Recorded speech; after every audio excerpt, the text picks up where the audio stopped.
Medak MP Madhavaneni Raghunandan రావుకు మావోయిస్టుల పేరుతో బెదిరింపు కాలొచ్చింది. ఈ రోజు సాయంత్రంలోగా చంపుతామని ఫోన్ చేసి బెదిరించాడు ఆగంతకుడు. మధ్యప్రదేశ్ రాష్ట్రం నుండి మావోయిస్టును అని చెప్పి ఎంపీ రఘునందన్ రావును బెదిరించాడు గుర్తు తెలియని వ్యక్తి. మేడ్చల్ జిల్లా దమ్మాయిగూడలోని క్రాంతి కీన్ పాఠశాలలో జరుగుతున్న ఓ కార్యక్రమంలో ఉండగా రఘునందన్ రావుకు వార్నింగ్ కాలొచ్చింది. ఆ సమయంలో ఫోన్ లిఫ్ట్ చేశారు రఘునందన్ రావు పిఏ. తనకు వచ్చిన బెదిరింపు కాల్పై రాష్ట్ర డీజీపీ, మెదక్ ఎస్పీ, ఇతర ఉన్నతాధికారులకు ఫిర్యాదు చేశారు ఎంపీ రఘునందన్ రావు.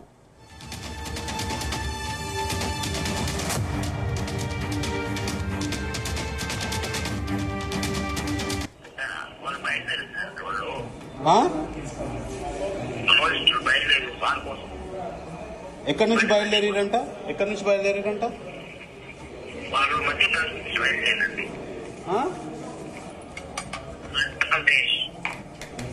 ఓకే,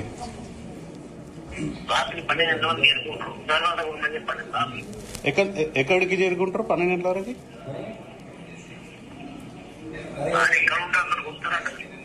ఎక్కడి నుంచి బయలుదేరారు? ఓకే, మధ్యప్రదేశ్ నుంచి బయలుదేరారా? ఓకే, ఏమంటారు? 12 గంటల వరకు రీచ్ అవుతారు అని అంటారా? ఇదే చెప్పమంటారా సార్? ఏమంటారు సార్?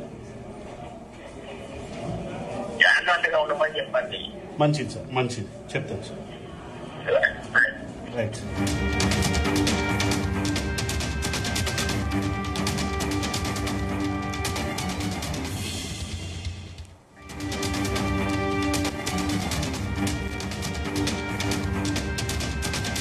మెదక్ ఎంపీ మాధవనేని రఘునందన్ రావుకు మావోయిస్టుల పేరుతో బెదిరింపు కాల్ వచ్చింది. దీనికి సంబంధించి మరిన్ని డీటెయిల్స్ మా ప్రతినిధి నగేష్ అందిస్తారు. నగేష్. వైశాలి, మెదక్ ఎంపీ రఘునందన్ రావుకు మావోయిస్టుల నుంచి బెదిరింపు కాల్ రావడం అనేది స్థానికంగా చర్చనీయాంశమైంది. ఇటు మెదక్ జిల్లాలో కావచ్చు, రాష్ట్ర వ్యాప్తంగా ఈ అంశం పైన తీవ్ర స్థాయిలో చర్చ జరుగుతుంది. ఆ రఘునందన్ రావుకు అసలు మావోయిస్టుల నుంచి ఎందుకు బెదిరింపు కాల్ వచ్చింది అనేది ఇప్పుడైతే చాలా విధంగా బీజేపీ వాళ్ళు కావచ్చు, ఇతర నాయకులు చర్చించుకుంటున్నారు. అయితే 912143535974 నెంబర్ నుంచి ఈ బెదిరింపు కాల్ వచ్చినట్లుగా పోలీసులు గుర్తించారు. రఘునందన్ రావు ప్రైవేట్ కార్యక్రమంలో హైదరాబాద్ లో ఉన్నప్పుడు అతని పిఏ ఈ ఫోన్ లిఫ్ట్ చేసినట్టుగా ఆయన చెప్తున్నారు. లిఫ్ట్ చేసిన క్రమంలో అక్కడ నుంచి అవతల వ్యక్తి దమ్ముంటే కాపాడుకోండి అంటే 4 సార్లు సవాల్ వేసినట్టుగా కూడా ఆయన సమాచారం ఇచ్చారు. ఇదే విషయం పైన రఘునందన్ రావు డీజీపీని కూడా కలిశారు. డీజీపీని కలిసి వినతి పత్రం అయితే ఇచ్చారు. ఏవైతే మావోయిస్టుల నుంచి బెదిరింపు కాలని చెప్పి వచ్చింది, ఇది ట్రేస్ చేయండి, ఎవరనేది ఇది ఆగంతకుడు పని లేదంటే కావాలని ఆగతాయిలు చేసిన పని అని చెప్పి ఆయన ఫిర్యాదు చేయడం జరిగింది. సంగారెడ్డి ఎస్పీ భరద్వాజ్ పంకజ్ కూడా ఆయన ఫోన్ చేసి ఈ విషయాన్ని తెలియజేశారు. ఆ కేసు నమోదు చేసి ఎవరనేది తెలుసుకోవాలని చెప్పి ఆయన కోరడం జరిగింది. అయితే ఇటీవల కాలంలో మనం చూస్తే ఆపరేషన్ ఖగార్ వేగంగా అంటే ముమ్మరంగా సాగుతుంది. మన ఇక్కడ తెలంగాణలో ఆపరేషన్ ఖగార్ ముమ్మరంగా సాగుతున్న క్రమంలోనే వర్షాకాలంలో కూడా అంటే ఇటీవల కేంద్ర హోంమంత్రి అమిత్ షా ఒక విషయం చెప్తూ వచ్చారు. వర్షాకాలంలో కూడా ఆపరేషన్ ఖగార్ కొనసాగిస్తాం, మావోయిస్టుల పూర్తి స్థాయిలో ఏరివేస్తామనేది మా టార్గెట్ అని చెప్పి ఆయన చెప్పడం జరిగింది. ఈ సందర్భంలోనే బీజేపీ ఎంపీలకు మావోయిస్టులు బెదిరింపు కాల్స్ చేస్తున్నారా అనే ఒక అనుమానం అయితే వ్యక్తమవుతుంది. రఘునందన్ రావు అనేది ఇక్కడ అగ్రెసివ్ గా ఉండే వ్యక్తి. మెదక్ అంటే నర్సాపూర్ తర్వాత మెదక్ ఈ ఏరియాలో కొంత గతంలో నక్సల్స్ ప్రాబల్యం ఉన్న ప్రాంతాలు కాబట్టి రఘునందన్ రావుకు బెదిరింపు చేయడం అనేది అది మావోయిస్టుల పని లేదంటే ఆగతాయిలు చేసిన పని అనేది ఒకసారి చర్చించాల్సిన అవసరం ఉంది. పూర్తి స్థాయిలో దీనిపైన విచారణ చేసిన తర్వాతే వివరాలు వెల్లడిస్తామని పోలీసులు అయితే తెలియజేయడం జరిగింది. అటు మెదక్ ఎస్పీ కావచ్చు, సంగారెడ్డి ఎస్పీ కావచ్చు, డీజీపీ ఈ విషయం పైన కొంత సీరియస్ గా తీసుకున్నారు. గతంలో ఇలాంటి బెదిరింపు కాల్స్ బీజేపీ ఎమ్మెల్యే రాజాసింగ్కే వచ్చేది ఎక్కువ శాతం. అంటే మావోయిస్ట్ కాకుండా ఉగ్రవాదులని ఇతర కార్యకలాపాలకు సంబంధించిన వాళ్ళు బెదిరింపు కాల్స్ చేస్తూ ఉంటారు. కానీ ఈ రఘునందన్ రావుకు ఈ కాల్ రావడం అనేది కొంత ఇక్కడ మెదక్ జిల్లాలో చర్చనీయాంశంగా చెప్పుకోవచ్చు. అయితే బీజేపీ శ్రేణులు కూడా ఒకంత ఆశ్చర్యానికి గురవుతున్నాయి. రఘునందన్ రావుకు ఈ సందర్భంలో మావోయిస్టుల నుంచి బెదిరింపు కాల్ రావడం ఏంటి అనేది చెప్పి ఒక విధంగా అయితే చర్చించుకుంటున్నారు. ఒకటి, కేంద్ర ప్రభుత్వం అనుసరిస్తున్న వ్యవహార శైలి నచ్చగానే ఇలా బీజేపీ నేతలను టార్గెట్ చేస్తూ మావోయిస్టులు బెదిరింపు కాల్స్ చేస్తున్నారా, ఏదైనా యాక్టివిటీకి పాల్పడే అవకాశం ఉందా, ఆపరేషన్ ఖగార్ను వ్యతిరేకించే క్రమంలోనే ఇట్లాంటి కార్యకలాపాలు చేస్తున్నారా అనేది చర్చ అయితే జరుగుతుంది. అయితే ముఖ్యంగా ఈ బెదిరింపు కాల్తో అటు బీజేపీ ఇటు రఘునందన్ రావు అప్రమత్తమయ్యారా? రఘునందన్ రావుకు ఆ ప్రోగ్రామ్ అయిపోయిన తర్వాత ఆయన పిఏ చెప్పడం జరిగింది.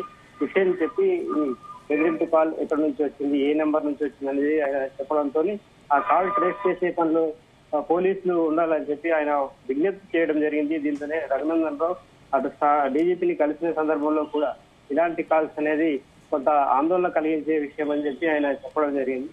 దీంతోనే పోలీసులు కూడా ఆపరేషన్ కగార్ అని కాదు కానీ పోలీసులు కూడా ఈ విషయాన్ని కొంత సీరియస్ గా తీసుకున్నారు.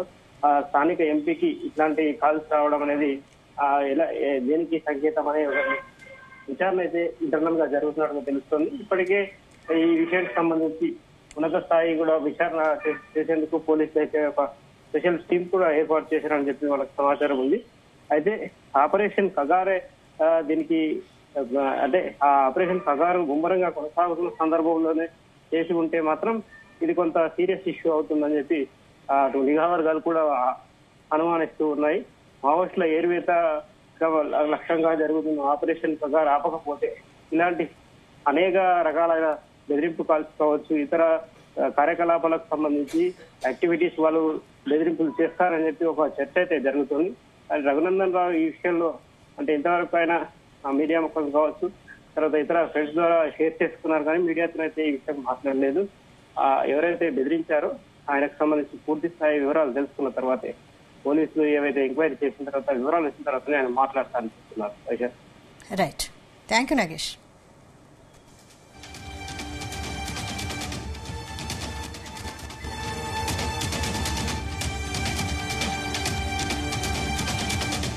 మెదక్ ఎంపీ మాధవనేని రఘునందన్ రావుకు మావోయిస్టుల పేరుతో బెదిరింపు కాల్ వచ్చింది. ఈ రోజు సాయంత్రంలోగా చంపుతామని ఫోన్ చేసి బెదిరించాడు ఆగంతకుడు. మధ్యప్రదేశ్ రాష్ట్రం నుండి మావోయిస్టును అని చెప్పి ఎంపీ రఘునందన్ రావును బెదిరించాడు గుర్తు తెలియని వ్యక్తి. మేడ్చల్ జిల్లా దమ్మాయిగూడలోని క్రాంతికీన్ పాఠశాలలో జరుగుతున్న ఓ కార్యక్రమంలో ఉండగా రఘునందన్ రావుకు వార్నింగ్ కాల్ వచ్చింది. ఆ సమయంలో ఫోన్ లిఫ్ట్ చేశారు రఘునందన్ రావు పిఏ. తనకు వచ్చిన బెదిరింపు కాల్పై రాష్ట్ర డీజీపీ, మెదక్ ఎస్పీ, ఇతర ఉన్నతాధికారులకు ఫిర్యాదు చేశారు ఎంపీ రఘునందన్ రావు.